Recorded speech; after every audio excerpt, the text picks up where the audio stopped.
Queremos experimentar a supremacia do Senhor nesta manhã. Queremos experimentar o governo do Senhor nesta manhã. Queremos experimentar a realidade espiritual de estarmos debaixo do Teu nome nesta manhã reunidos. Por isso nós te pedimos, envia o Teu Espírito Santo, nos governando em todas as coisas. Nos dirige, Senhor, pelos caminhos da Tua palavra. Nos dirige nesta reunião. Glorifica o Teu nome. Magnifica a Tua palavra. Mostra o Teu rosto a nós.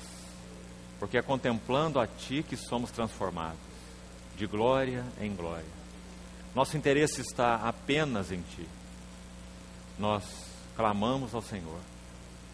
Pela fé, levantamos nossos olhos e esperamos toda a habilitação da Tua parte. Que o Senhor triunfe nas nossas vidas, neste tempo em torno da Tua palavra. Te pedimos confiadamente, em nome do Teu Filho, Senhor Jesus. Amém. Irmãos, vamos abrir mais um texto da palavra de Deus, na Epístola de Paulo aos Colossenses. E hoje, então, nós vamos dar mais um passo nesse assunto da normalidade da igreja, ou de uma igreja bíblica. Como temos falado para os irmãos, nosso encargo focal é procurar discernir do Senhor para esses 5 tempos que teremos. Esse já é o 4º tempo. Algo fundamental, algo realmente central, importante nesse assunto que é também bem abrangente, a normalidade da igreja. Quantas coisas precisavam ser tocadas aqui. A importância de reter Cristo como cabeça na vida da Assembleia, a importância de andar em amor, a importância de vivermos como sacerdócio santo, a importância, já falamos, de honrar o Espírito Santo. Na verdade, são tantos temas. Relacionamentos, conforme descritos em Efésios capítulo 4, onde vamos entrar um pouco hoje pela manhã. Então, na verdade, são diversos aspectos que falam dessa normalidade da igreja. A ordem de Deus relacionada ao reunir, a ordem de Deus relacionada às famílias, são muitos tópicos. Então está longe de nós qualquer pretensão de esgotarmos esse assunto da normalidade da igreja e da vida da igreja. Mas estamos buscando sim seguir o Senhor naquilo que Ele tem para nós neste tempo em especial e que também é crucial nesse assunto. Então usamos os 2 primeiros tempos falando sobre Cristo o centro, como Deus homem, panorâmica sobre a experiência de Cristo, Cristo como nossa vida, nosso viver, nossa mente, nosso alvo. Ontem falamos também desse tópico tão fundamental sobre honrar o Espírito Santo, porque o Espírito Santo é aquele que estabelece no meio de nós o senhorio de Cristo e a realidade de Cristo como cabeça, é estabelecida só por Ele. O Espírito Santo, Ele é o único agente para executar isso, Ele foi enviado para isso. Então nós procuramos também, com a ajuda do Senhor, gastar o tempo da reunião anterior neste assunto. O passo seguinte que vamos dar agora é que para a edificação de uma vida da igreja normal, nós precisamos compreender o que a palavra de Deus ensina sobre as dores de parto. As dores de parto. Amados, nunca haverá edificação da igreja se nós não tivermos dispostos a morrer. O que o Senhor procura em primeiro lugar são aqueles que vão morrer. Antes de lermos o texto que já vamos usar aqui como base na Epístola de Paulo aos Colossenses, deixe-me citar um exemplo para os irmãos. Os irmãos se lembram como foi feita a travessia do Jordão sob a liderança de Josué para a entrada na terra de Canaã? Lembram-se? Durante toda a jornada no deserto, a Arca da Aliança caminhava em meio ao povo, transportada pelos seus transportadores, os filhos de Levi, Gerson, Coate e Merari. E a arca ia sempre no meio do povo em toda a peregrinação. Mas, quando eles bordearam a terra de Canaã, que fala não apenas de Cristo, a terra de Canaã, usando uma palavra, penso eu, mais exata, ela fala da plenitude de Cristo. De Cristo nós já somos. Mas nós fomos chamados para entrar na plenitude de Cristo. Ela é terra que mana leite e mel. Se usarmos um versículo do Novo Testamento para interpretá-la, talvez Efésios 3:8 seja o melhor deles. A mim, o menor de todos os santos, me foi dada esta graça de pregar aos gentios o Evangelho. Qual é o conteúdo do Evangelho? Das insondáveis riquezas de Cristo, ou da plenitude de Cristo. Então a terra de Canaã tipificava a plenitude de Cristo, porque o sangue do cordeiro lá no Egito também era uma figura do próprio Cristo, a carne comida também era uma figura do próprio Cristo, a travessia do Mar Vermelho era figura do batismo em Cristo, como Paulo interpreta lá na Epístola aos Coríntios, não é? Então a terra de Canaã não é um tipo, digamos, apenas de Cristo, mas um tipo de atingir a plenitude de Cristo. Outro verso importante para entender isso, Efésios 4:13. Escrito para a igreja, aqueles que já são de Cristo. Até que todos, vejam um até aí, até que todos cheguemos onde? À unidade da fé e do pleno conhecimento do Filho de Deus. E o que é isso? O que significa isso? A plena varonilidade, a estatura da plenitude de Cristo. Veja essa expressão, plenitude de Cristo. Isso é o que tipifica a terra de Canaã.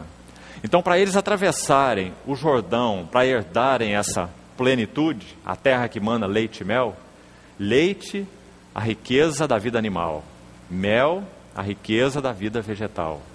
As riquezas insondáveis de Cristo, leite e mel. Para eles atingirem essas riquezas, qual era o caminho? Irmão, não perca isso de vista. O povo de Deus atravessou duas águas: o Mar Vermelho e o Rio Jordão. Pense sobre isso. O Mar Vermelho é interpretado em 1 Coríntios 10. Todos estiveram sob a nuvem e foram batizados tanto na nuvem quanto no mar, com respeito a Moisés. 1 Coríntios 10. Então a passagem do Mar Vermelho fala da nossa identificação com Cristo através do batismo, quando nós cremos neles e fomos então libertados do Egito e passamos pelo batismo. Agora o Rio Jordão tem uma outra tipologia. O Rio Jordão não fala de batismo. O Rio Jordão fala de quebrantamento. Jordão significa literalmente descendo, porque o Jordão é aquele que desce. É aquele que nasce lá no Monte Hermon, onde tem as geleiras eternas, corre pelo Monte Hermon como um ribeiro, se transforma no Rio Jordão, entra naquele lago chamado Mar da Galileia, ou Lago de Genezaré, e depois ele continua descendo e desce até quase 200 metros abaixo do nível do mar, não é? Desaguando então no Mar Morto, que não sai para lado nenhum. Então essa é a caminhada do Rio Jordão, do alto do Hermon até o Mar Morto. Você vê o que o Senhor quer fazer conosco? Essa é a nossa jornada. Sabe por que nós temos problema na vida e nos relacionamentos da igreja? É porque todos nós somos 10. Quanto mais o Senhor nos reduz a 0, menos problemas nós temos, né? Se nós temos 50 irmãos reunindo e cada um deles é 10, então nós temos 500 problemas. É 50 vezes 10. Mas à medida que a cruz vai nos talhando, e talhando, e talhando, esculpindo, né? Nos reduzindo, então o Senhor Jesus pode nos misturar. Pão inteiro não pode ser misturado, né? Aliás, um pão para ser formado, o trigo precisa ser bem moído. Então isso fala do trabalho da cruz, né? Mais uma vez nós precisamos ser ajudados nessa questão, não do fazer como ênfase, mas do ser para Ele, para que Ele possa obter o agrado do seu coração em nós, nossas vidas, nossas famílias. Então, através de nós, Ele possa ter um testemunho genuíno, impactante. Esse sempre será o trabalho do Senhor. Irmãos, é impressionante as figuras bíblicas usadas para falar sobre quebrantamento. São impressionantes, mostrando que esse é o único caminho para a obtenção de realidade espiritual da parte do Senhor. Ou, se quisermos, de testemunho. Você sabe que aquele lar de Betânia era uma figura da igreja, não é? Era a igreja em miniatura. Lá em Jerusalém tinha o templo de Herodes, aquele templo que levou 46 anos para ser edificado, né? a casa de oração, o templo. Mas você sabe que o Senhor não tinha pouso em Jerusalém. Em Jerusalém ele não tinha descanso. Ele caminhava toda a tarde, alguns quilômetros, para ir para a aldeia de Betânia. O que ele tinha em Betânia que repousava o seu coração? Betânia é uma miniatura da igreja normal. O que ele encontrava em Betânia? Em Betânia ele tinha um coração que o amava. Lázaro. Ele tinha ouvidos que o ouviam. Maria. Ele tinha mãos que o serviam. Marta. Isso é sempre o que o Senhor busca na igreja. Mas nessa ordem. Um coração que o ama, ouvidos que o ouvem e mãos que o servem. Então o Senhor repousava em Betânia. É isso que Ele busca em nós. É isso que Ele busca na igreja. Então, voltando à figura, quando eles iam passar o Rio Jordão para a entrada em Canaã, eles passaram a segunda água, que fala de quebrantamento. Quando isso foi acontecer, Moisés deu uma ordem específica para o povo. Era a ordem do Senhor. Diz ao povo que a arca passe à frente de todo o povo. Veja que detalhe interessante. Cerca de 1 quilômetro à frente do povo. E a arca marchasse à frente. Porque esse caminho, o Senhor o trilhou primeiro. Hebreus diz que ele é o precursor. E nele nós temos uma âncora além do véu, na presença de Deus. Então a arca passou o povo, liderando o povo naquela passagem do rio. E lembre-se de um detalhe: eles transportavam a arca sobre os seus ombros, não sobre carros. Isso fala da primazia de Cristo, sobre os seus ombros. E a ordem dada a eles também foi muito clara. Quando as plantas dos pés dos sacerdotes tocarem as águas do Rio Jordão, que naquela época estavam transbordando, segundo o relato, por todas as suas ribanceiras, época de enchente. Então, quando a planta dos pés dos sacerdotes tocassem as águas, elas iriam se abrir. O que isso significa? O Senhor já estava ensinando para eles, através dos sacerdotes, que eram a vanguarda do povo, qual seria o caminho para todo o povo herdar a terra de Canaã, figura das riquezas insondáveis de Cristo. Sabe qual era o caminho? Josué 1:3, depois que eles entraram, o Senhor disse assim pela boca de Josué: todo lugar em que pisar a planta do vosso pé será vosso. Esse era o princípio para se herdar as riquezas insondáveis de Cristo, tipificado por Canaã. Sabe o que isso significa? O justo viverá pela fé. Todas as vezes que o Senhor envia a nós sua palavra, todas as vezes que o Senhor nos dá algum entendimento espiritual, todas as vezes que Ele nos dá uma medida de luz, se nós não nos apropriarmos dela pela fé, isso significa que nós obedecemos ao Senhor. Não há fé sem obediência. Obedecer é crer, e crer é obedecer. A prova que cremos é a obediência. Não há um crer intelectual. O crente é o obediente, e o obediente é o crente. Se você estudar na Bíblia as palavras crer e obedecer, você vai ver que não há distinção. O que crê, obedece. Hebreus capítulo 3 diz assim, escute: eles não puderam entrar, Hebreus 3, que fala do povo que teve os seus cadáveres prostrados no deserto, visto que não puderam entrar por causa da incredulidade. Incredulidade. Aí você continua o texto de Hebreus 3, lá no verso 19, vai dizer assim: não puderam entrar porque foram desobedientes. Não é interessante? Não são dois motivos, é um motivo, descrito de duas maneiras.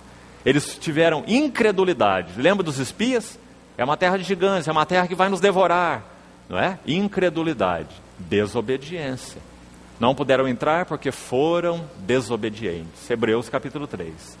Então, quando a planta dos pés daqueles sacerdotes tocavam as águas do rio, essa era a fé, obediência. E se eles parassem com a arca no ombro e dissessem assim: ora, mas o Senhor nos mandou atravessar na hora da enchente, quem sabe uma hora mais fácil seria melhor. Tem tanta hora para atravessar, não é? Então, quando as plantas dos pés tocaram, em obediência à palavra, porque o Senhor já tinha dito, é assim que vai ser. Põe o pé lá, antes o rio não vai se abrir. Mas quando tocar, vai se abrir. Então eles teriam que ter um ato de fé, né? Porque eles estavam com a arca no ombro e o rio transbordando. Você já pensou que o naufrágio ia ser grande, não é? Com seu peso nos ombros e entrando no rio. Mas então, quando seus pés tocaram sobre a palavra do Senhor, abriu-se o Jordão. E que mais? Aqueles então que estavam com a arca no ombro, primazia de Cristo. Aprove a Deus que nele residisse toda a plenitude, para que ele tenha primazia. As palavras de Paulo. Eles entraram no Jordão e pararam. E esse ponto é tão importante, irmãos. Tão significativo. Porque aqueles que eram a vanguarda, no sentido de ouvirem a palavra do Senhor, obedecerem a palavra do Senhor, fornecerem uma vanguarda para o povo do Senhor, veja bem a importância disso. Fé, obediência, revelação. Então eles responderam ao que o Senhor queria, mas veja o significado disso. Isso não os levou a uma plataforma pública de apreciação. Esses são os homens da obediência, os homens da revelação. Isso levou ao fundo do Jordão. Então eles entraram e pararam. E lembre-se, Jordão fala de morte. Jordão fala de quebrantamento, descendo. E quando eles pararam no fundo do leito do rio, o que aconteceu? Todo o povo atravessou o Jordão e foi para o outro lado, as riquezas insondáveis de Cristo. E onde permaneceu aqueles que eram vanguarda? No fundo do leito do rio, até que todo o povo passou. Você não vê que o princípio é claro, irmão? Aqueles que foram chamados para ser vanguarda, eles se tornaram também o quê? Retaguarda. Até que todo o povo passou. Irmão, não há talvez nenhum texto tão claro no Novo Testamento para interpretar essa passagem do Jordão como 2 Coríntios 4. Escute o que Paulo diz em 2 Coríntios 4, a partir do verso 7. Temos este tesouro em vasos de barro, para que a excelência do poder seja de Deus e não de nós. Em tudo somos atribulados, porém não desamparados. Perplexos, mas não angustiados. Abatidos, mas não destruídos. Levando sempre no corpo o morrer de Jesus. Essa é a figura tipificada lá pela passagem do Jordão. Agora, não apenas levando sempre no corpo o morrer de Jesus, mas tem uma finalidade nisso, um propósito nisso. 2 Coríntios 7, 12, ele diz assim, 12 e 13, para que também a vida de Jesus se manifeste em nossa carne mortal. 2 Coríntios 4. Qual é o propósito desse trabalho da cruz em nós? Levando sempre no corpo o morrer de Jesus. É para que a vida de Jesus também se manifeste em nossa carne mortal. E agora ele conclui o princípio dessa maneira. De modo que em nós opera a morte. Agora veja, mas em vós a vida. Não é muito preciso esse texto, irmão? Para interpretar a passagem do Jordão? O que estava acontecendo ali na passagem do Jordão em figura? Em nós opera a morte, o sacerdócio que levava a arca. Mas em vós, todo o povo que passou e entrou na herança, em vós a vida. Ou seja, a igreja nunca entrará na plenitude de Cristo, se não houver uma vanguarda daqueles que levam no corpo o morrer de Jesus. Compreendeu, irmão? Irmão, essas não são linguagens figuradas, essas são realidades espirituais. Se não houver uma operação profunda da cruz em nós, em aspectos muito específicos, que não é nosso encargo agora entrar neles, mas eu vou citá-los para os irmãos, de passagem. Há 4 textos nos evangelhos, que são muito específicos sobre o que significa o trabalho da cruz, e o que o trabalho da cruz quer fazer em nós. Mateus 10, Mateus 16, Lucas 17 e João 12. Guarde esses 4 capítulos. Em Mateus 10, você vai ver o trabalho da cruz nos tratando nas afeições naturais. Quem ama seu pai, sua mãe, o seu filho, sua filha, mais do que a mim, não é digno de mim. Afeições naturais. Capítulo 16 de Mateus. Senhor, tem compaixão de ti, não suceda isso contigo. Foi o que Pedro falou para ele. Autopiedade. Se o trabalho da cruz não nos separar da autopiedade, nós nunca poderemos entrar na plenitude de Cristo. E nem fornecer vida para outros. Por quê? O motivo é claro. Porque nós somos autopiedosos. Nós temos compaixão de nós mesmos. Nós preservamos a nós mesmos. O Senhor começa a usar a palavra, começa a usar as circunstâncias. Esse é o trabalho da cruz, pela palavra, pelas circunstâncias. Para trabalhar nossas vidas, nós reagimos ao trabalhar do Senhor. Nós queremos guardar coisas secretas, pecados preferidos, amores, deleites, prazeres, coisas que têm ferido ao Espírito Santo, não é? Não significa que todos os deleites ferem ao Espírito Santo, nós não somos estoicos, não é? Não confunda as coisas, mas significa que o nosso amor aos prazeres fere o Espírito Santo, não é? Então o Espírito Santo nos dá discernimento daquilo que tem ferido a Ele, e nós preservamos autopiedade, autocompaixão. Isso impede que nós possamos fluir vida para outros, porque em nós não tem operado a morte. Lucas 17, amor ao mundo. Outro impedimento sério para que nós possamos avançar fluindo vida para outros, pelo trabalhar da cruz em nós. Amor ao mundo. É uma passagem impressionante, Lucas 17.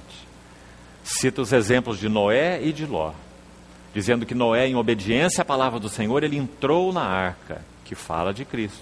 E Ló, em obediência ao Senhor, ele saiu de Sodoma. Há uma entrada e uma saída. Naquilo que se refere a Cristo, entrar, Noé, a arca. Naquilo que se refere a Sodoma, sair, Ló. Mas então há uma personagem ali destacada naquele relato. Sabe quem é? A mulher de Ló. A mulher de Ló. E o Senhor então usa essa figura. Não tanto Noé e Ló, mas a ênfase está na mulher de Ló. Porque o Senhor põe uma nota ali dizendo assim: lembrai-vos da mulher de Ló. E aí ele diz assim: quem ama sua vida, perde-a. E essa é a chave. Você depois, se quiser, consulte. Você devia fazer isso. Esses 4 textos com atenção, e você vai ver que a chave comum para os 4 é este verso, que aparece nos 4 textos. Se alguém ama sua vida, perdê-la-á.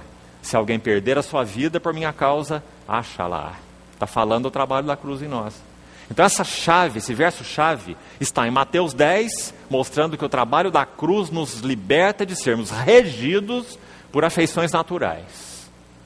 Se antes conhecemos alguém segundo a carne, se antes conhecemos a Cristo segundo a carne, agora já não o conhecemos desse modo. Se a cruz não trabalhar nossas afeições naturais, sabe como nós vamos viver a vida da igreja? Eu prefiro esse. Eu não gosto daquele. Aqui está a minha simpatia, ali está a minha antipatia. Não é? Percebe, irmão? A não ser que a cruz trabalhe em nós. Eu sou de Paulo, eu sou de Apolo, eu sou de Cefas. A não ser que a cruz trabalhe em nós. Você vê? Você viu onde estava o erro desses coríntios quando falaram isso? Eu sou do Paulo. O outro grupo, não, eu sou do Apolo. O outro grupo, não, eu sou do Cefas. E um grupo, talvez, que se considerava o mais espiritual, dizia assim: eu sou de Cristo. Mas esse grupo era tão carnal quanto os outros. Por quê? Por causa da maneira como eles falaram. Se eles tivessem a verdadeira visão de Cristo, o que eles diriam? Eles diriam: nós somos de Cristo. Eles não diriam: eu sou de Cristo. Compreendeu? Porque qual é a base da igreja? Uma palavra que talvez você tenha costume de ter ouvido já há muito tempo. Qual é a base da igreja? A base da igreja é a base da unidade do Espírito. Essa é a base da igreja. Por que nós sabemos? 1 Coríntios 1, onde está esse texto: eu sou de Paulo, eu sou de Apolo. 1 Coríntios 1 diz assim que nós devemos ser um e somos um com todos aqueles que com sincero coração invocam o nome do Senhor, onde quer que eles estejam, não é? Então a base da igreja é a base da unidade do Espírito, porque Efésios 4 diz que há um só corpo e há um só Espírito. Então a base da igreja é a base do corpo de Cristo, é a base da unidade do Espírito, não é uma base geográfica, né? Agora, qual é o limite da igreja? Talvez seja outra frase também que os irmãos têm ouvido já há tempo. Qual é o limite da igreja? O limite da igreja também não é geográfico, nem político, administrativo. O limite da igreja é o limite da convivência. Ela não é prática com quem você não convive. Ela é prática com quem você convive. Então você pode ter um grupo de comunhão numa aldeia, num povoado, numa roça, num campo, não é? Num bairro. Como é que as cidades grandes funcionam? As metrópoles, não é? Então, qual é o limite político, administrativo, seja lá o que for? Esse não é o que o Senhor estabeleceu. O Senhor estabeleceu a comunhão.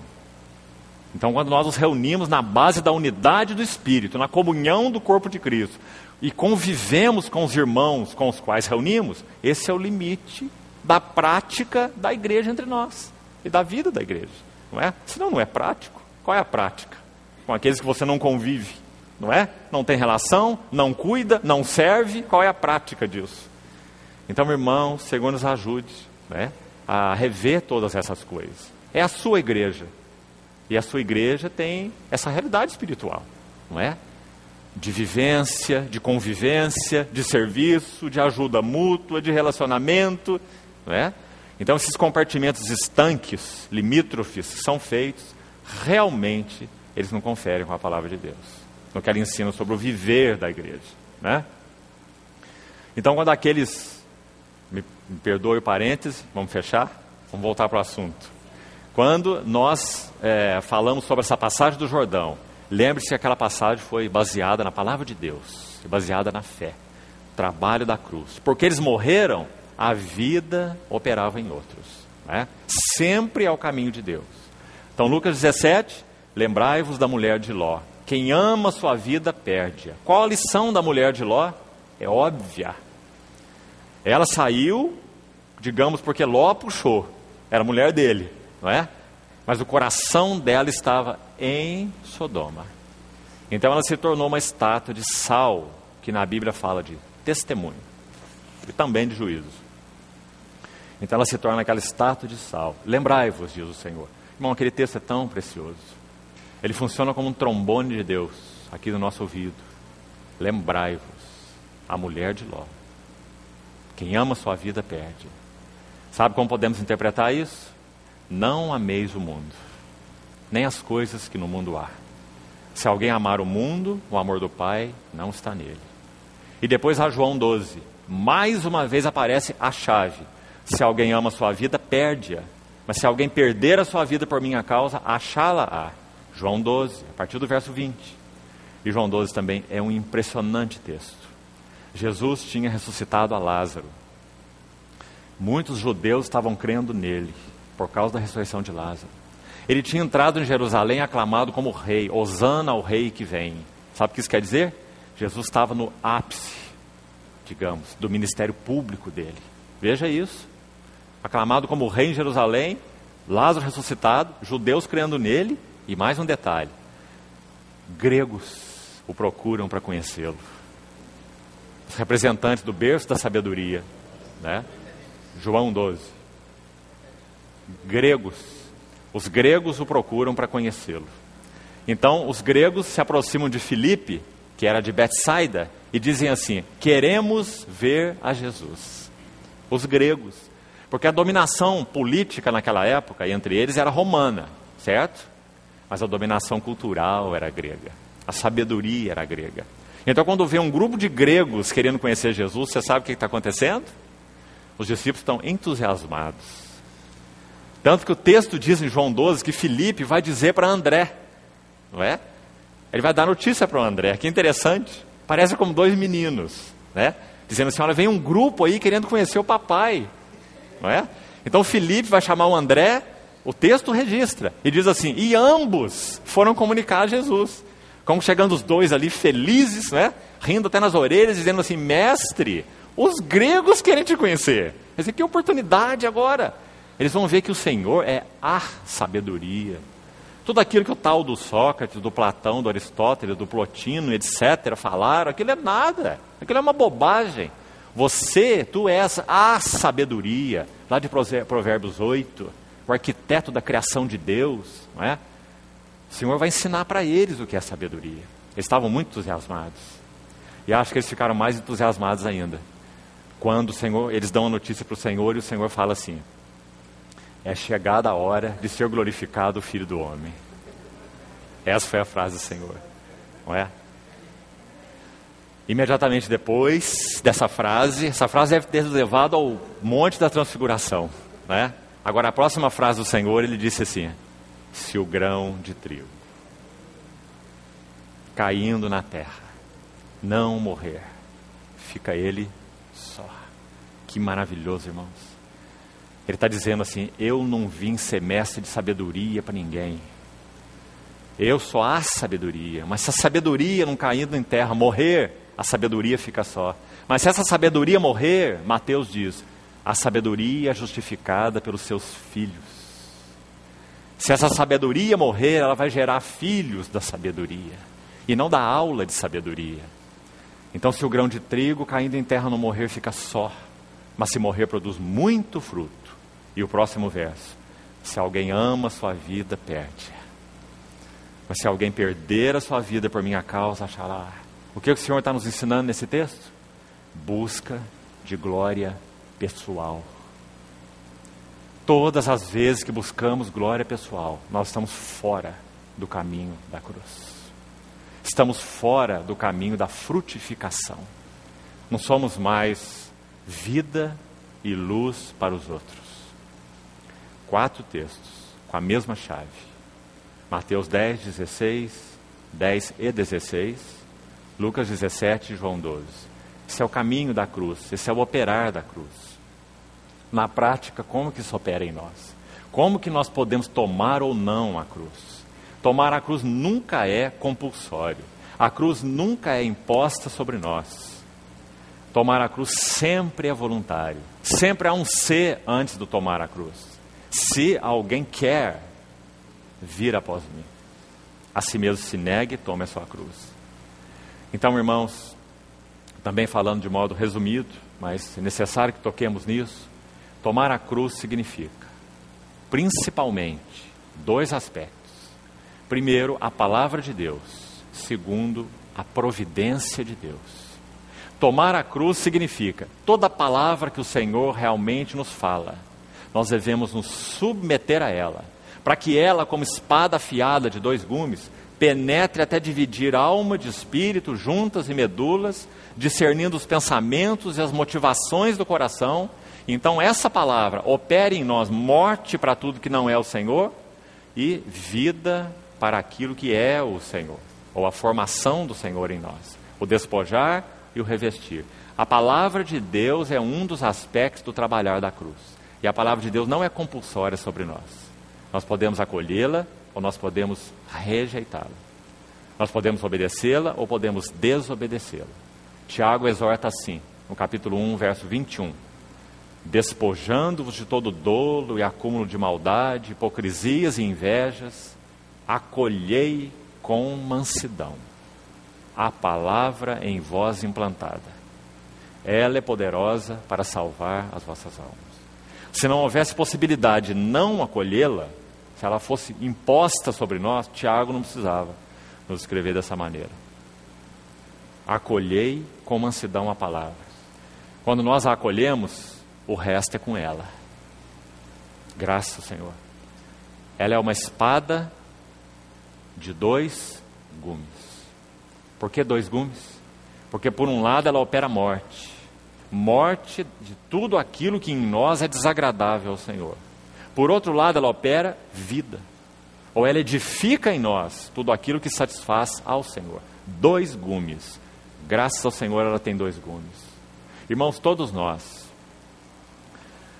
com a ajuda do Senhor, temos experimentado o entrar dessa espada, que na verdade no texto é uma faca de sacrifício. Aquela que o sacerdote usava para dissecar sacrifícios, quando eram consagrados ao Senhor. Todos nós que genuinamente nos entregamos ao Senhor, nos consagramos ao Senhor, nós sabemos o que significa essa faca do sacrifício, de 2 gumes. Se há genuinidade nessa nossa consagração. Quando os animais eram oferecidos ao Senhor, e eram então consagrados para serem oferecidos como sacrifício, sabe qual era o primeiro ato? Eles impunham as mãos sobre a cabeça do animal e o animal era degolado. Assim conosco. Quando nós nos oferecemos ao Senhor, esse é o primeiro ato, morte. Morte para aquilo que não é Ele. Morte para aquilo que não satisfaz a Ele. Morte para aquilo que não condiz com Ele. O animal era degolado. Depois, próximo passo, o animal era esfolado. Muitas vezes nós somos românticos sobre consagração, né? Mas a palavra de Deus é muito realista sobre consagração. O que o Senhor vai fazer conosco, próximo passo, é nos esfolar. Isso fala de remover a pele. Sabe por quê? Porque esse processo é maravilhoso. Porque nós vivemos em nós e por nós e de nós vidas hipócritas. Nós temos máscaras relacionais. Dependendo de onde eu vou, eu sei qual máscara que eu ponho. Né? É assim que nós somos. Então, quando nós oferecemos ao Senhor, Ele vai nos esfolar. Por quê? Porque Ele quer conhecer e nos levar a conhecer, porque Ele conhece todas as coisas. Ele quer nos levar a conhecer por dentro. Então ele esfolava o animal e depois abria o animal com a faca, a adaga. Abria o seu interior. Então ele tirava as entranhas.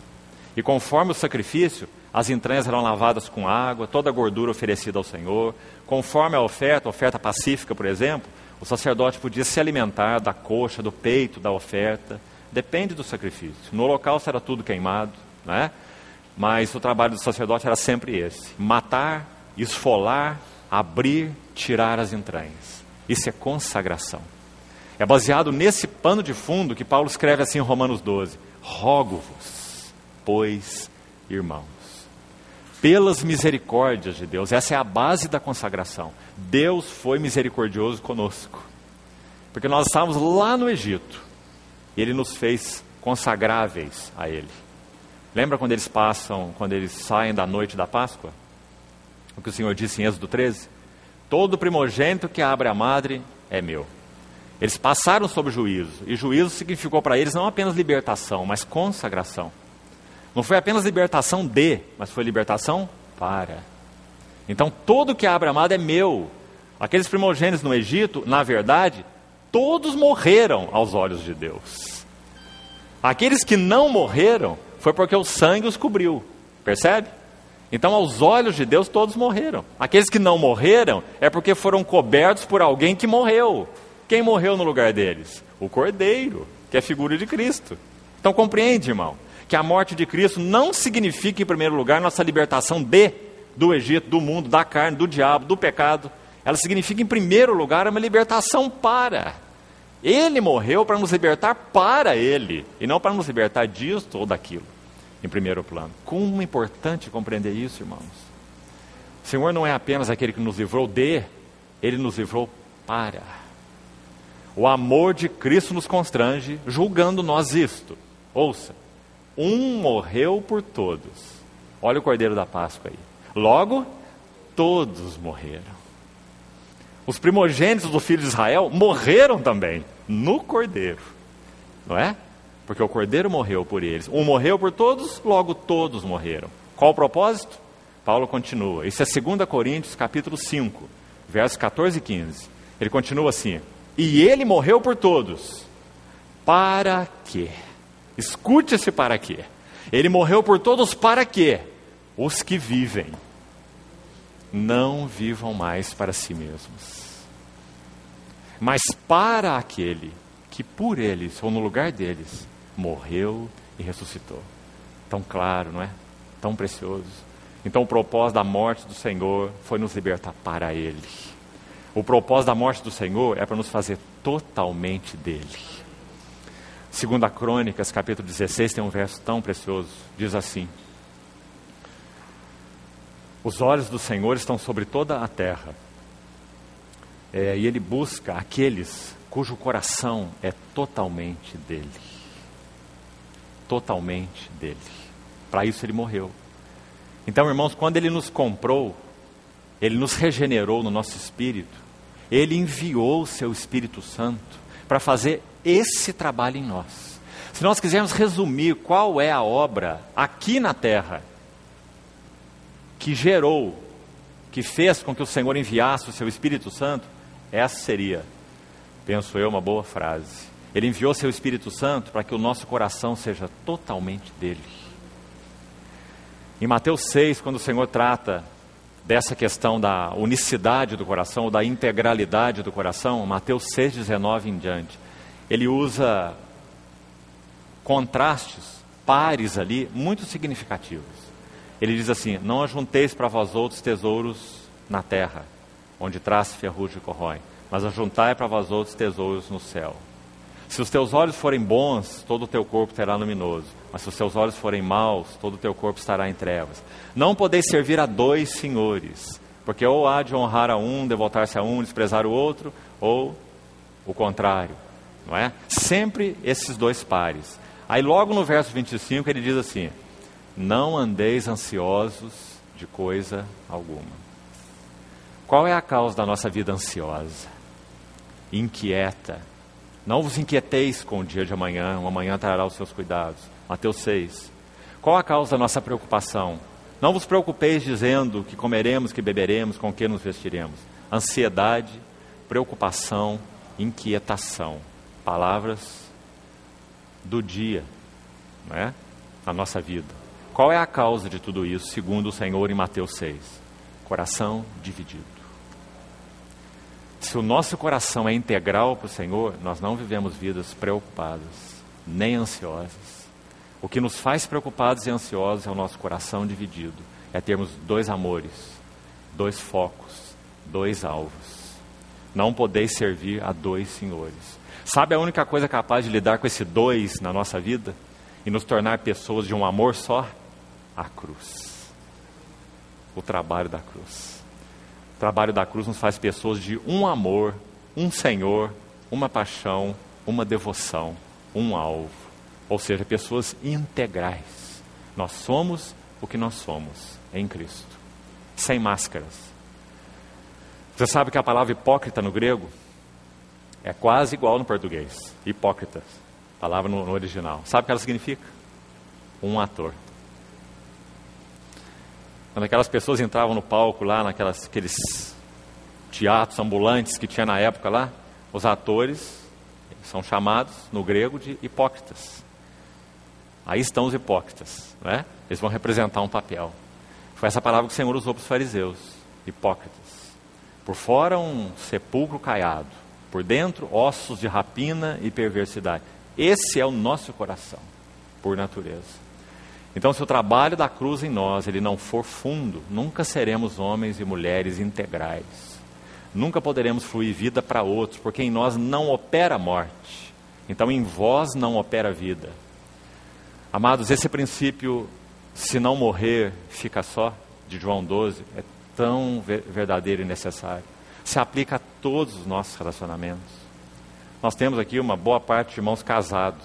Essa é uma lei para a vida conjugal. Vida conjugal funciona assim. Nós queremos ter harmonia, nós queremos ter beleza, nós queremos ter gozo, prazer, testemunho do Senhor na vida conjugal. Essa é a lei. Se não morrer, fica só. Mas se nós morremos, nós podemos experimentar a verdadeira vida conjugal. Verdadeira aliança, harmonia, gozo, alegria para Deus, alegria para nós. Satisfação para Deus, satisfação para nós. Plenitude para Deus, regozijo para nós. É assim que as coisas funcionam. Não há chave, 10 passos, 5 passos, 15 passos, 20 passos para restaurar casamento. Isso é coisa da psicologia. Um passo só. Se não morrer, fica só. O trabalho da cruz, para que o Senhor obtenha harmonia conjugal, né? Beleza na vida conjugal. Vamos ler então o texto de Colossenses. Nós estamos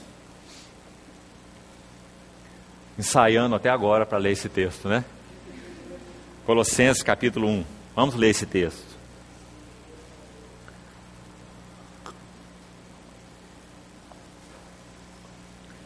Irmão, veja esse verso 24. Colossenses 1, 24.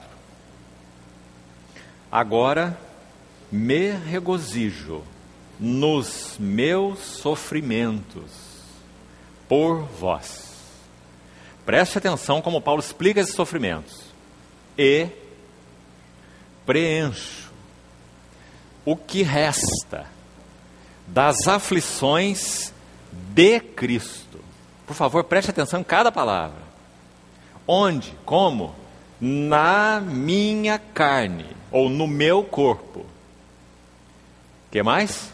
A favor do seu corpo. Que lindo, né? Preencho no meu corpo a favor do seu corpo, que é a igreja. Então vamos colocar isso assim. os sofrimentos de Cristo para a redenção, Ele, somente Ele, poderia cumprir. Isaías diz que aquele lagar que fala da cruz, Ele tinha que pisar sozinho. Irmãos, quem seria capaz? Né? Sozinho, o Filho de Deus, para a redenção da igreja. Agora escute o outro lado. Os sofrimentos de Cristo para edificação da igreja. Ele nos chamou para cumprir e para preencher junto dele. Nunca esqueça isso, amado irmão. Para a redenção, Ele cumpriu sozinho. Para a edificação, Ele nos chama a participar. É por isso que Paulo pode dizer assim: de Deus nós somos cooperadores. E então a lavoura de Deus e o edifício de Deus sois vós, escrevendo para os coríntios. E ainda para os coríntios já citamos, ele pode dizer: em nós opera a morte. Que nós é esse que ele cita? É Paulo, é Silvano, é Timóteo. Ele está falando daqueles cooperadores que estavam trabalhando no Senhor, cumprindo as aflições de Cristo para a edificação da igreja. Em nós, esse nós são eles. Em nós opera a morte. Em vós, quem é o vós? Os coríntios. Em vós a vida. Não é? Compreende quão importante é isso, irmão? Então, preencho o que resta das aflições de Cristo. Agora eu queria usar um texto, ou mais de um. Por favor, abra um livro de Lamentações. E vamos buscar aqui, irmãos, aos pés do Senhor, a ajuda dEle, para nós tocarmos essa verdade no nosso espírito, em realidade espiritual. O que significa o preencher o que resta das aflições de Cristo na minha carne, a favor do seu corpo, que é a igreja. Já falamos até aqui um pouco, pelo menos, sobre a questão do trabalho da cruz, né? Isso significa preencher o que resta das aflições de Cristo, porque o trabalho da cruz não é compulsório. Nós retemos, acolhemos ou não a palavra, e ela vai ou não fazer um trabalho em nós, dependendo de a acolhermos ou não. E também acolhemos a providência de Deus em nós ou não acolhemos. Os arranjos que Ele faz para trabalhar conosco. Nosso hábito normal é dar coices na providência de Deus. O Senhor arranja uma circunstância e nós desprezamos a circunstância. O Senhor arranja uma circunstância e nós damos coice em outra circunstância. E nós ficamos como Saulo o tempo todo, né? Dura coisa recalcitrares contra os aguilhões. Mas a providência de Deus também não é imposta.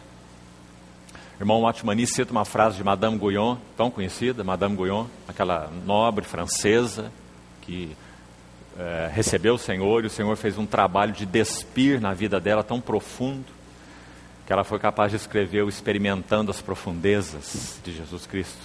Então o Watmani, lembrando dessa irmã, ele dizia assim: nós devemos aprender a ajoelhar e beijar a mão que trata conosco, como fazia a irmã Madame Guyon. Assim diz o Watmani. Essa irmã experimentou isso no arranjo providencial de Deus de uma maneira tão profunda. O Senhor mudando suas circunstâncias, até mesmo tirando a sua beleza física. Aqueles que conhecem a biografia dela, não é? Despojando-a, para que então ela fosse vida para outros.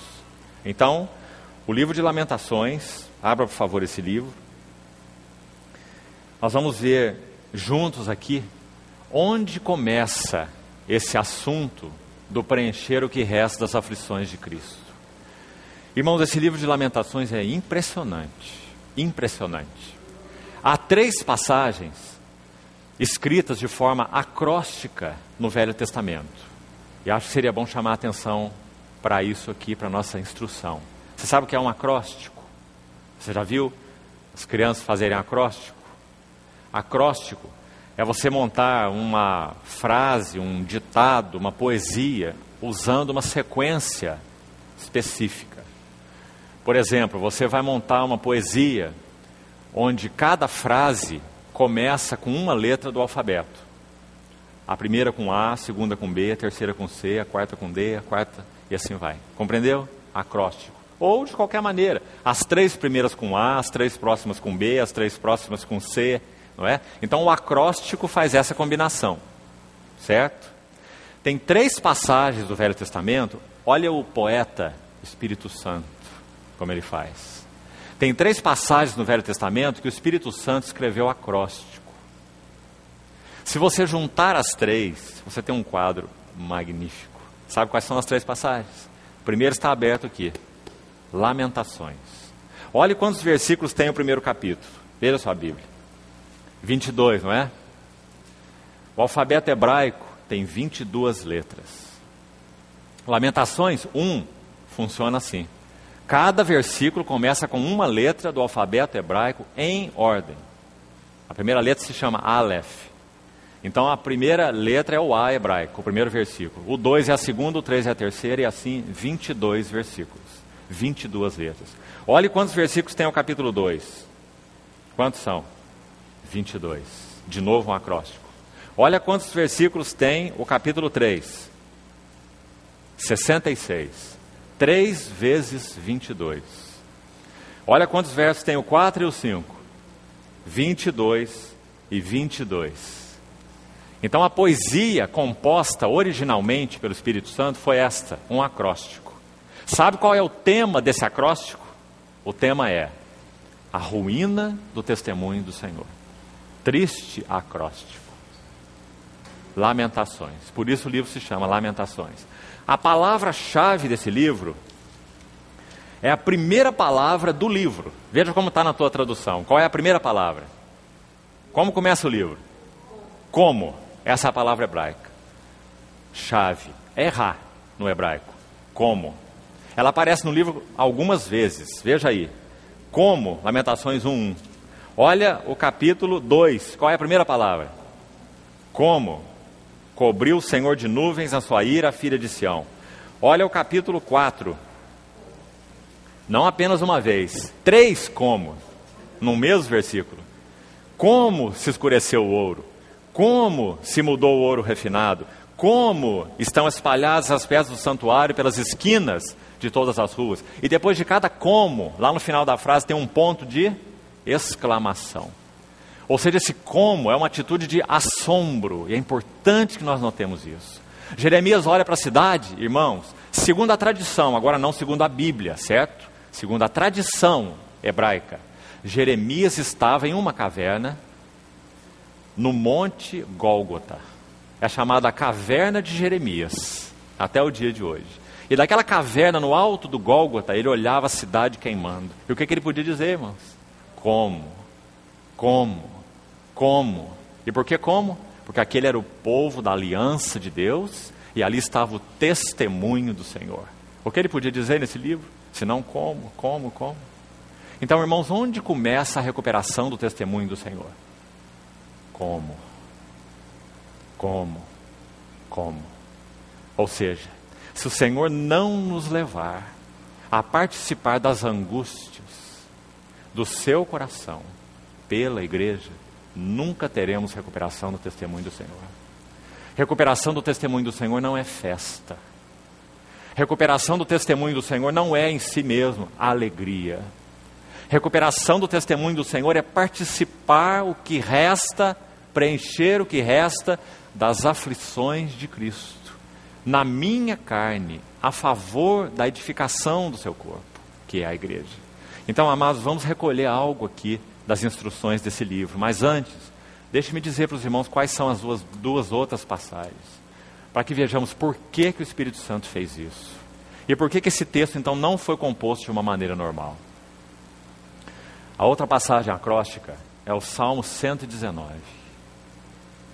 Ele tem 176 versículos.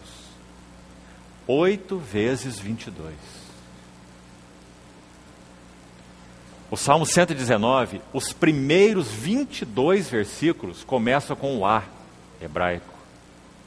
Os próximos 22 versículos começam com o B hebraico. Os próximos 22 versículos começam com o C hebraico. 22 estrofes, com 8 versos cada uma. Não é maravilhoso? Por que o Espírito Santo fez isso? Qual é o tema do Salmo 119? Você tem alguma dúvida? O tema do Salmo 119 é a palavra de Deus. Sabe quais são os termos usados no Salmo 119 para a palavra de Deus? Isso também não é ocasional? 8 termos. Porque são 22 estrofes de 8 versos cada uma.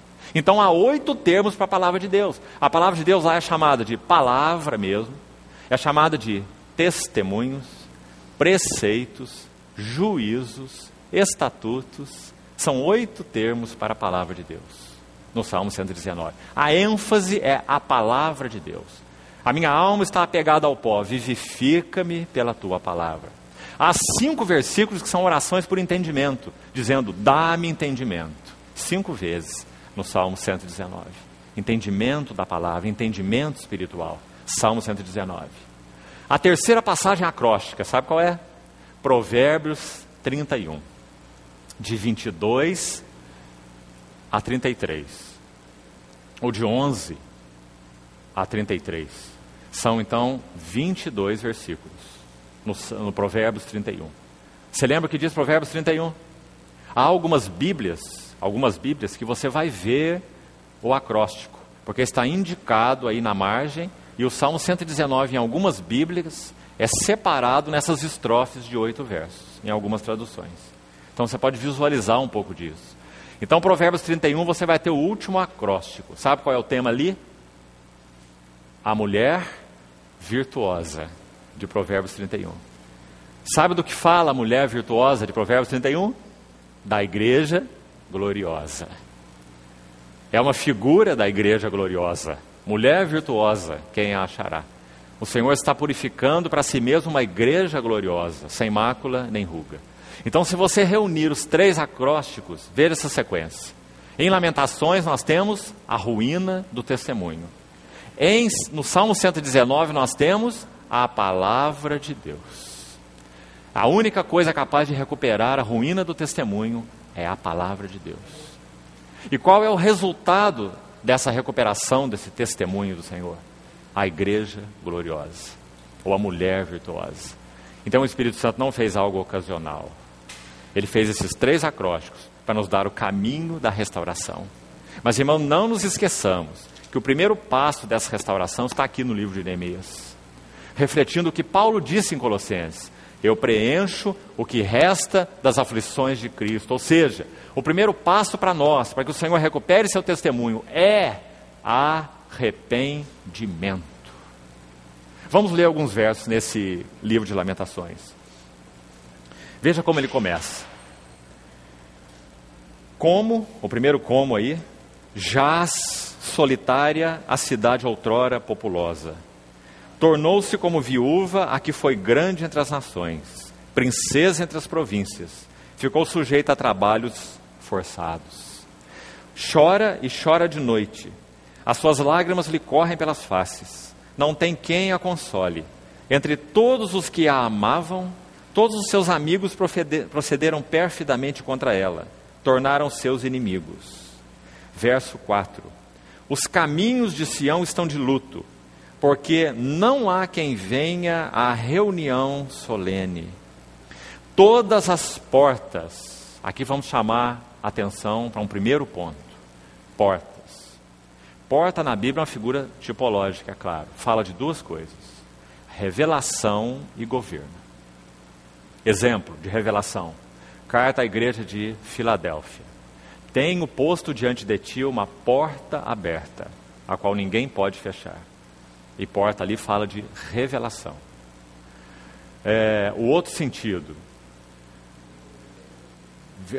livro de Lamentações, capítulo 4, diz assim: os seus anciãos já não se assentam mais nas suas portas. Porque nos tempos antigos, as causas de um povo, de uma cidade, elas eram levadas aos juízes que se assentavam nas portas da cidade. Lembra-se como a questão de Boaz junto a Ruth foi resolvida? Lembra onde Boaz estava? Lembra para onde Boaz foi? Boaz era um dos juízes naquela cidade. E a questão foi resolvida nas portas. Lembra Ló onde estava em Gênesis 19? Ló, quando foi em Sodoma, ele estava sentado nas portas, quando então ocorreu aquela situação de Gênesis 19. Isso sugere que Ló tinha se tornado um dos juízes em Sodoma. Então porta fala de governo e também de revelação. Então quando é dito aqui no livro de Jeremias, todas as portas dela estão assoladas, Isso significa que não havia mais aqui entre o povo de Deus nem revelação e nem governo. Veja mais uma referência a isso, no capítulo 2, verso 9. Para explorarmos um pouco mais essa figura importante aqui. As suas portas caíram por terra. Porque, amados, porta tem essa relação com discernimento. Já que fala de revelação e governo, está muito claro que inclui discernimento. Porta só tem uma finalidade: para guardar bem guardado aquilo que é precioso e deve estar dentro. E para deixar bem de fora aquilo que é inadequado e deve ficar fora. Então, porta fala de discernimento, porque fala de revelação e de governo. Você deve fechar a porta para algo e abrir a porta para algo, não é? Então, as suas portas caíram por terra. Irmãos, o livro de Lamentações não reflete a realidade do cristianismo atual, do povo de Deus hoje. Veja o que diz na sequência do verso 9 do capítulo 2. Ele quebrou e despedaçou os seus ferrolhos. O seu rei e os seus príncipes estão entre as nações, onde já não vigora a lei. A palavra de Deus já não é o centro, não há revelação, não há obediência, nem recebem visão alguma do Senhor os seus profetas. Sentados em terra se acham silenciosos os anciãos. Portas, anciãos. Está vendo? Portas, anciãos. Fala de governo, de revelação. Os seus anciãos, os anciãos da filha de Sião, estão sentados em terra e em silêncio. Olha o verso 14. Os teus profetas te anunciaram visões falsas e absurdas e não manifestaram a tua maldade para restaurarem a sua sorte. Oh, irmão, que verso esse? Ministério profético. Qual o primeiro aspecto do ministério profético genuíno? Manifestar a maldade. Por quê? Porque Deus gosta de colocar o dedo na ferida, nos fazer gemer e gritar: esse é o nosso Deus? Não, a explicação está aí. Para restaurarem a tua sorte, não é? Graças ao Senhor pela visão, pela revelação.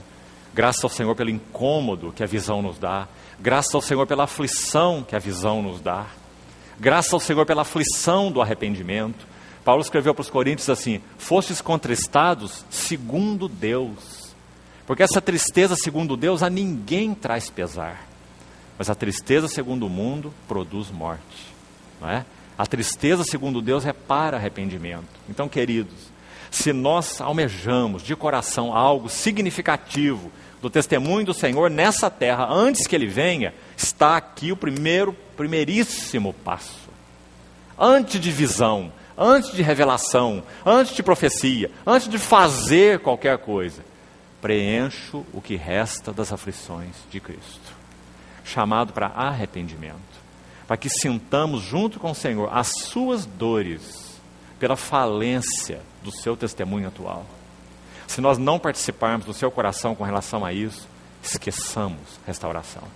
Porque restauração não é um processo de mágica. Restauração é participar das aflições do coração do Senhor, para que então um trabalhar profundo do Senhor em nós, palavra, cruz, discernimento, oração, intercessão, aflição. Neemias, Daniel, Jeremias, para onde você for, isso que você vai ver, não é? Jeremias pegou o seu cavalo, diz o texto, caminhou em silêncio, não falou nada nem para os que estavam junto dele.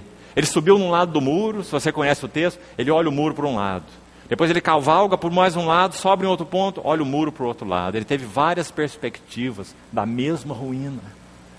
Ele diz assim: e eu me assentei em silêncio e chorei.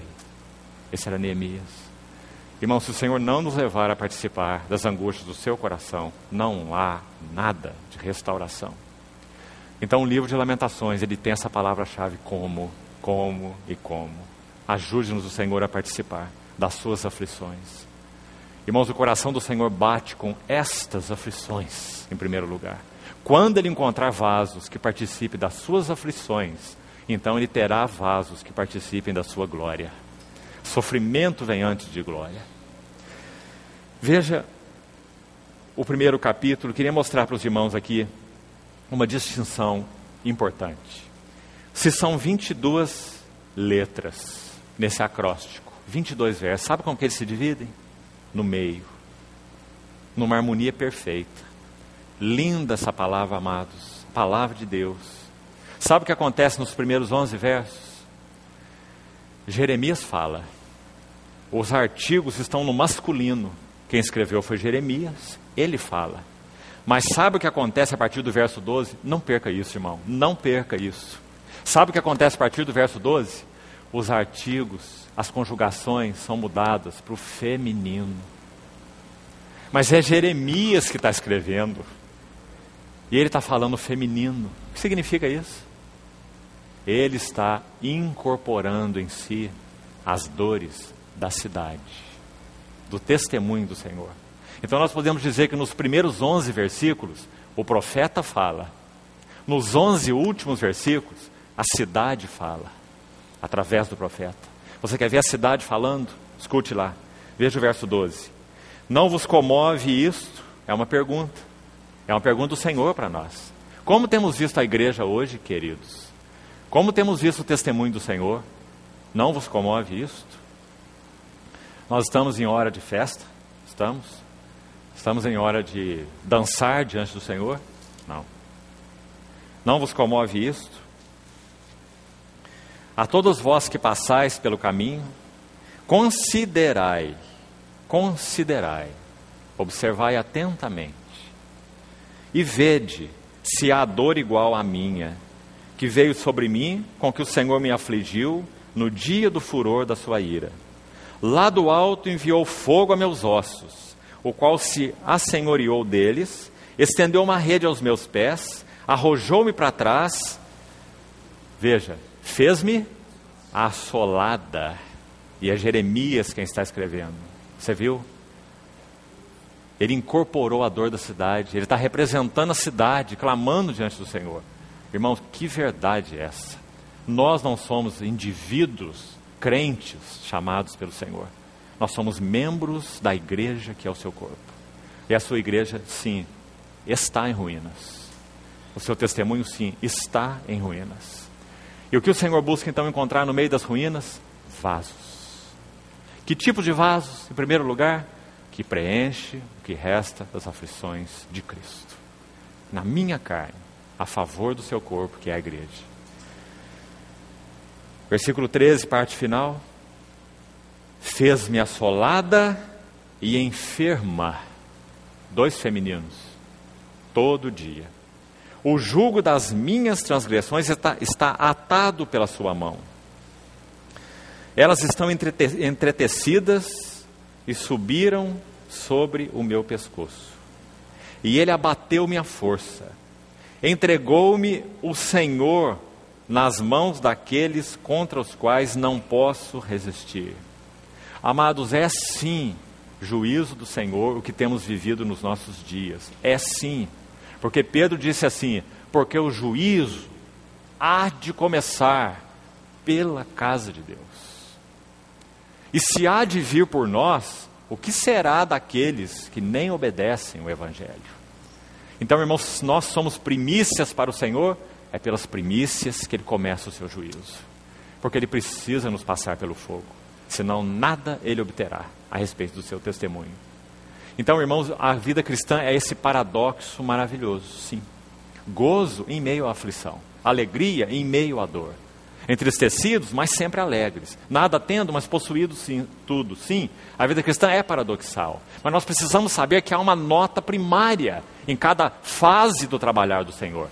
E a nota primária nessa fase em que estamos no trabalhar do Senhor não é a nota da festa e a nota do júbilo, mas é a nota da aflição. Quando o Senhor nos chama a participar das dores do seu coração.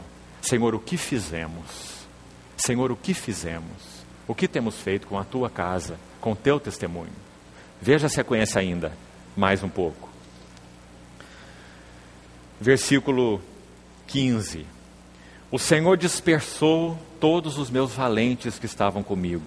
Apregoou contra mim um ajuntamento para esmagar os meus jovens. O Senhor pisou como no lagar a virgem, filha de Judá. Por estas coisas choro eu. os meus olhos se desfazem em águas, porque se afastou de mim o Consolador. Ah, irmãos, que frase é essa? Se afastou de mim o Consolador. Sabe o que aconteceu na história da igreja, em todos os chamados avivamentos espirituais? Mais ou menos assim. O Espírito Santo, na sua bondade, o Espírito Santo, o Consolador, na sua fidelidade, ele descia e abençoava e trazia visão e trazia discernimento para um pequeno povo, porque o Senhor sempre trabalhou assim. Ele sempre trabalhou pelo princípio do remanescente. Ele sempre trabalhou com um povo dentro do povo. Nós sabemos disso. Desde Abraão foi assim. Até a vinda do Senhor será assim. Quem tem ouvidos, ouça o que o Espírito diz às igrejas. Nem todos ouvirão. Por isso o Senhor faz esse chamado nas 7 igrejas do Apocalipse. Então esse é o princípio do Senhor. Mas, irmão, pense sobre isso. Em todos os avivamentos, quando o Espírito Santo, o Consolador, encontrava esse lugar onde ele era agradado, onde ele era honrado, ali ele se derramava. E sabe o que acontecia? Tudo começava de uma maneira tão maravilhosa. Essa é a história do avivamento chamado Reforma, mesmo a pré-reforma, a Reforma, o movimento puritano do final do século XVII, o grande avivamento evangélico do século XVIII, com Wesley, Whitefield e outros irmãos, todos eles, o avivamento morávio, com Conde Zinzendorf, para onde você for, o Espírito Santo vem e derrama. Ele vem e enche, ele vem e leva o arrependimento, e algo vivo, genuíno começa. Com o passar dos anos, a soberba entra. E a soberba é um pecado insidioso. Ela vai caminhando ao nosso lado, como Simei caminhava ao lado do cavalo de Davi. Caminhando e caminhando e caminhando.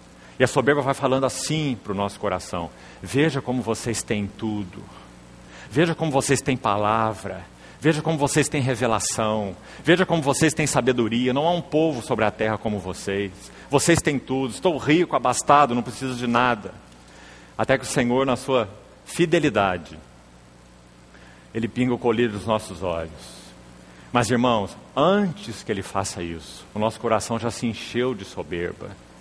Davi, conhecendo sobre isso no Salmo 19, quando ele termina aquele salmo, que fala sobre a palavra de Deus, ele diz assim: da soberba, livra o teu servo, que ela não me domine, então eu serei irrepreensível, e eu ficarei livre de uma grande transgressão. Sabe por que a soberba é uma grande transgressão? Não é só uma transgressão? Porque a soberba é o pecado de Lúcifer. Lúcifer foi o soberbo.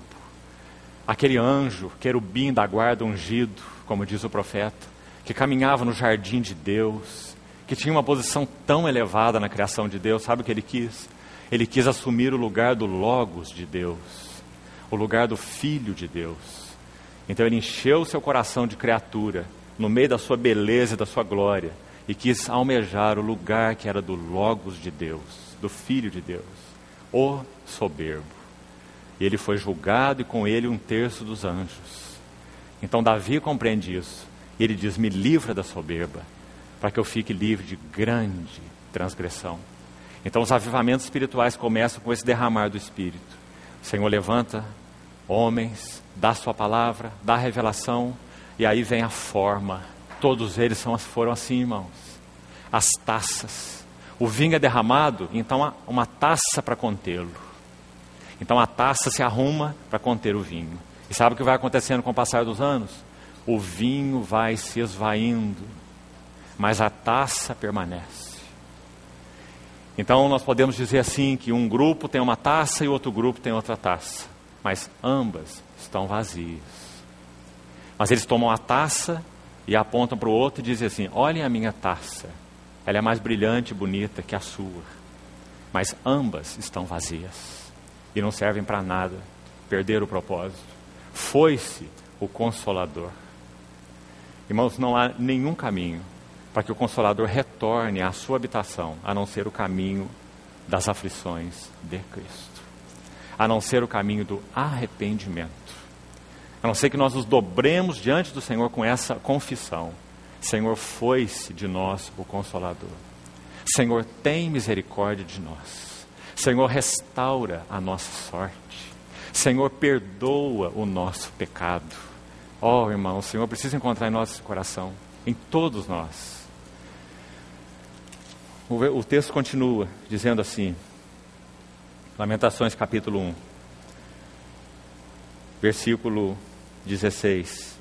Por essas coisas choro eu, os meus olhos se desfazem em águas, porque se afastou de mim o Consolador, que devia restaurar as minhas forças. Os meus filhos estão desolados. Ah, que palavra, amados.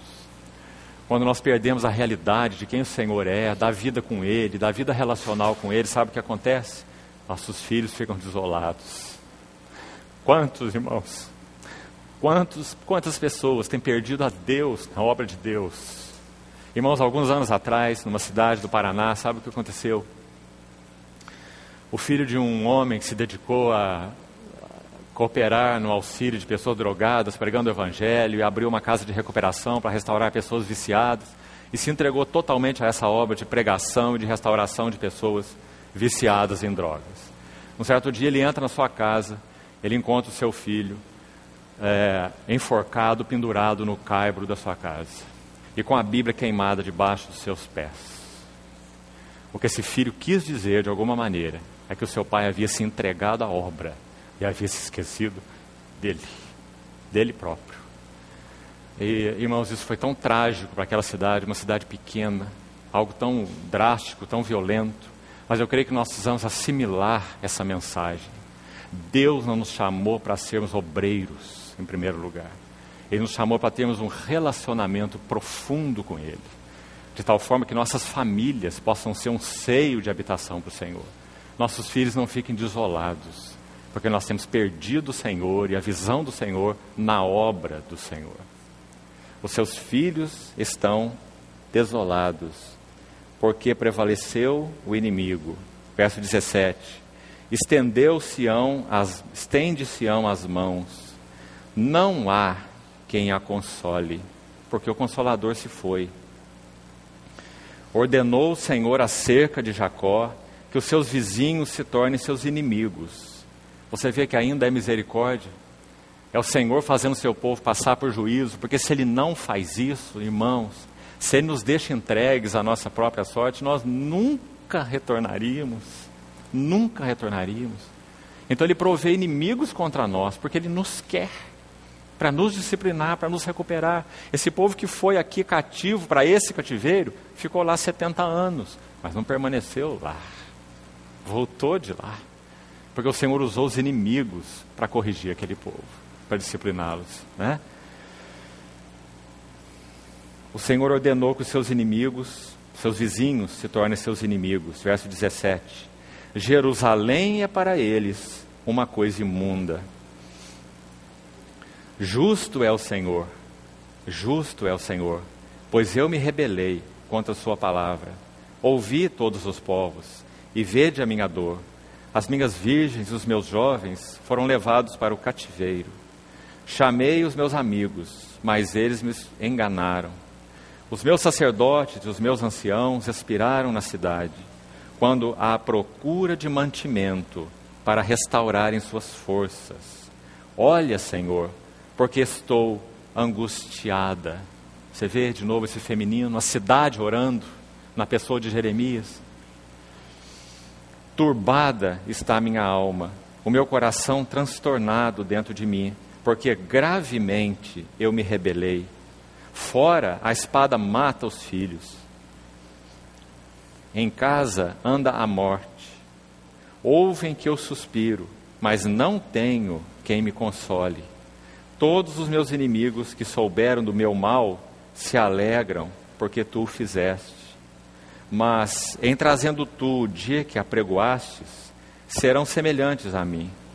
Venha toda a sua iniquidade à tua presença, e faze-lhes como me fizeste a mim, por causa de todas as minhas prevaricações. Porque os meus gemidos são muitos, e o meu coração está desfalecido. O verso 7 do capítulo 2 mostra o processo em que isso aconteceu. Queria chamar a atenção dos irmãos também por causa da importância dele, a importância desse versículo. Lamentações 2:7. Rejeitou o Senhor o seu altar.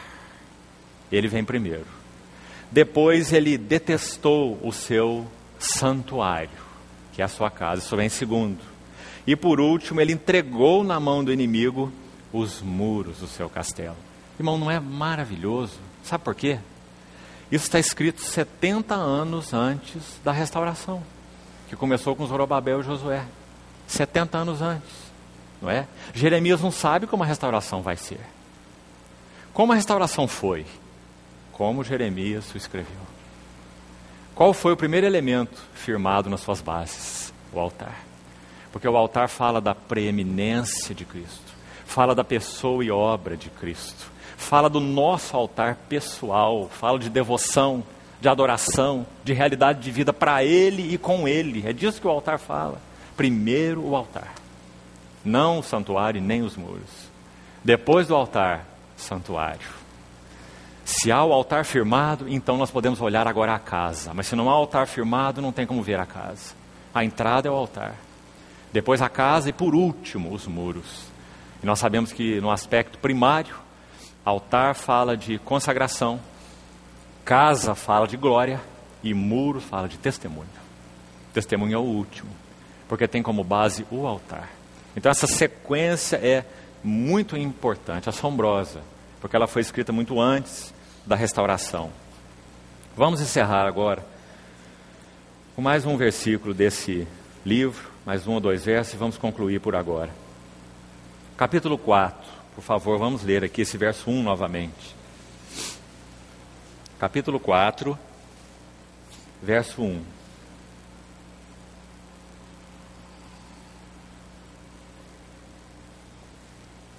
Três vezes o como. Como se escureceu o ouro. Ouro fala da vida, natureza e glória de Deus. Se escureceu o ouro, sem testemunho.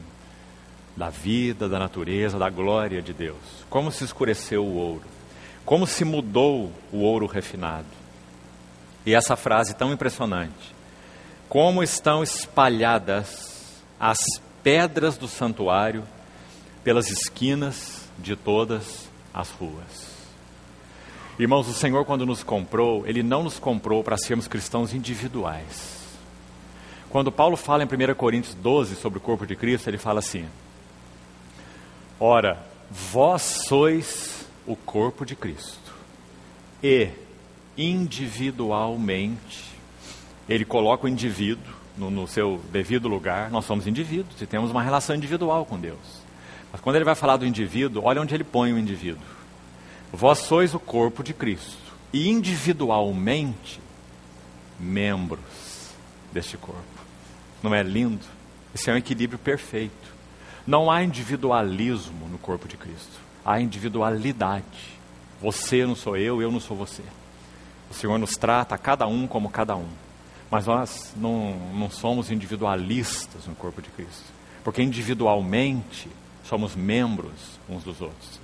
Então no mesmo texto ele diz: cooperem os membros com igual cuidado em favor uns dos outros. Se um membro sofre, todos deverão sofrer. Ou sofrerão? Não é assim o texto. Se um membro sofre, todos sofrem, porque é uma realidade orgânica. Se um deles se regozija, com ele todos se alegram, não é? Como estão espalhadas pelas esquinas de todas as ruas as pedras do santuário, porque o propósito do Senhor é nos edificar juntos. A palavra juntamente em Efésios, uma palavra importante. Juntamente com Ele nos ressuscitou, juntamente com Ele nos fez assentar nos lugares celestiais, juntamente estáis sendo edificados para a habitação de Deus no Espírito, e junto com todos os santos possamos compreender a largura, o comprimento, a altura e a profundidade. Juntos, juntos, juntos. Porque o propósito do Senhor é fazer com que as pedras do santuário sejam edificadas como casa. Não é porque o Senhor tem pedras vivas que Ele tem necessariamente uma casa espiritual. Ele quer ter uma casa espiritual. Mas para nós sermos postos juntos como pedras vivas, só há um caminho. Nós somos pedras anguladas, pedras pontiagudas. Nós precisamos do martelo e do cinzel para cortar nossas arestas, o trabalho da cruz, para que o Senhor possa nos ajustar uns aos outros. Como? amando-nos, servindo-nos, pastoreando-nos. Exortai-vos uns aos outros cada dia, durante o tempo que se chama hoje, para que ninguém seja endurecido pelo engano do pecado. É assim que o Senhor obterá seu testemunho, obterá sua casa, juntamente. Então esse é um dos clamores de Jeremias. Aquilo que era casa, que tinha glória, como estão espalhadas pelas esquinas de todas as ruas, as pedras do santuário. Irmãos, essa é a nossa realidade como igreja hoje. Então que o Senhor nos ajude a ter esse clamor no nosso coração. Não se esqueça, o que o Senhor busca em primeiro lugar são vasos que possam compartilhar com Ele das angústias do seu coração. E o que isso vai significar? Oração, oração, intercessão, clamor, confissão.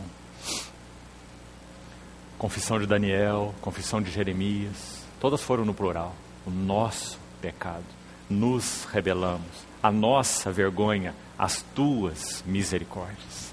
Então o Senhor nos ajude nisso, irmãos, para que Ele encontre esse vaso. Essa característica principal de Davi, Jeremias e Neemias, todos os três. Concluindo, nesse mesmo aspecto, sabe qual era a característica principal de Esther, um outro vaso da restauração? Não amara a sua própria vida. Não amaram sua própria vida. Ela ousou ir na presença do rei por ela mesma, uma hora em que ela não foi chamada pelo rei, arriscando o seu pescoço, em favor do povo de Deus. Mesmo em face da morte, não amaram a própria vida. Então, irmãos, que o Senhor encontre em nós esses vasos, opere em nós a morte, para que em outros Ele opere a vida, para que tenhamos o privilégio de participar daquilo que o Senhor quer fazer nesses dias. Mas não comecemos pelo lugar errado. Deitemos nossas aflições diante do Senhor. Se o Consolador se foi, o Consolador retornará, porque Ele é o responsável diante de Deus por trazer glória, restauração e testemunho para a casa de Deus. Ele virá, mas a pomba só pousa sobre o cordeiro. O Consolador só virá quando Ele encontrar em nós aqueles que tomaram o jugo do cordeiro e aprendem dele, que é manso e humilde de coração. O Senhor nos ajude nisso, irmãos. Amém.